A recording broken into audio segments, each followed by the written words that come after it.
The roles have been defined. Brady is the quarterback. Belichick is the coach. Robert Kraft's the owner. But they don't get out of their lanes. This is what they do, and they do it extremely well. The Browns, you got an owner who has no clue whatsoever. He doesn't. And owners, their ego, they have to be involved. This is the problem with Jerry Jones, the owner. He gets involved too much.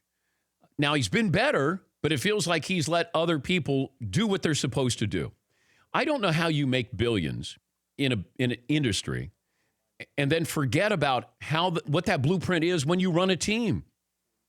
I don't need Jerry Jones designing plays, telling me who's going to get the ball and who shouldn't.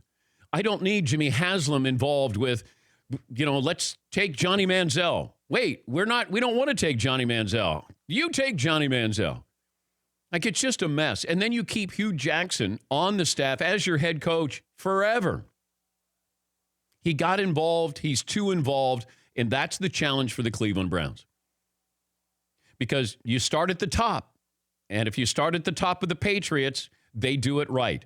You start at the top with the San Antonio Spurs. They've done it right. You get to the Cleveland Browns, they've done it wrong. But they've done it wrong before Jimmy Haslam came in as an owner. But the fact that it's so was dysfunctional, it's up to Baker Mayfield and John Dorsey, their GM, to somehow go hand in hand and get them out of this hellhole. Because Jimmy Haslam has not helped the bottom line, the process here, because he gets involved. So I thought that was interesting that we talk about the Patriots and the dysfunctional. We would all sign up. Everybody would sign up for that dysfunction. I look at the Steelers, and you do have great ownership there because they do stay out of this. When they hire somebody, they keep them employed. Chuck Noll, Bill Cowher, Mike Tomlin, they love to have that uniformity. The Giants, you look at the ownership. The owners let the GM and the coach. Now, it hasn't worked out all the time, and certainly in Pittsburgh with all that drama. Now, that's dysfunction. Patriots isn't dysfunction. It's not. Now, do you have distractions? Do you have arguments? I mean, Paulie and I were talking about this.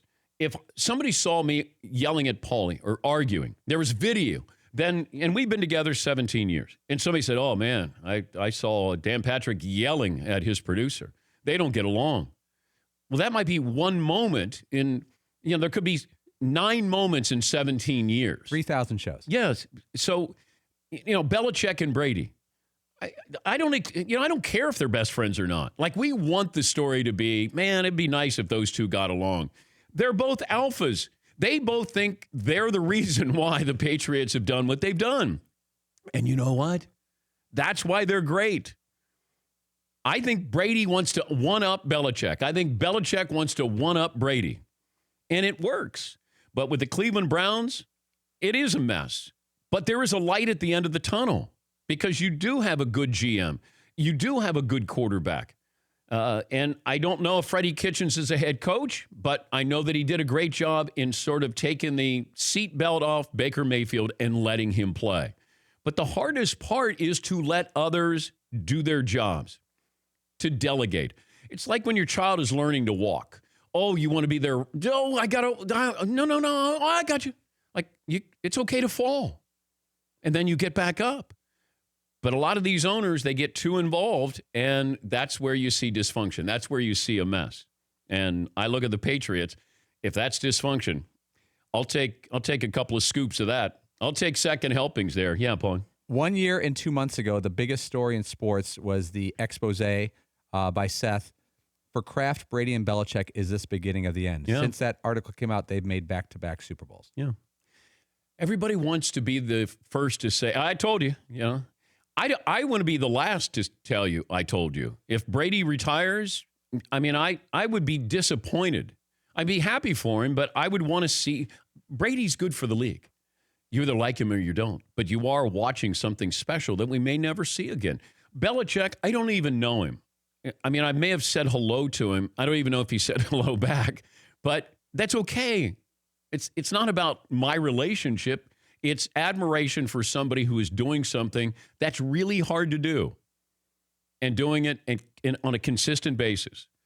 They've been doing this for a long time. For more Dan Patrick Show, tune to Audience Channel 239 on DirecTV or download the Dan Patrick Show app.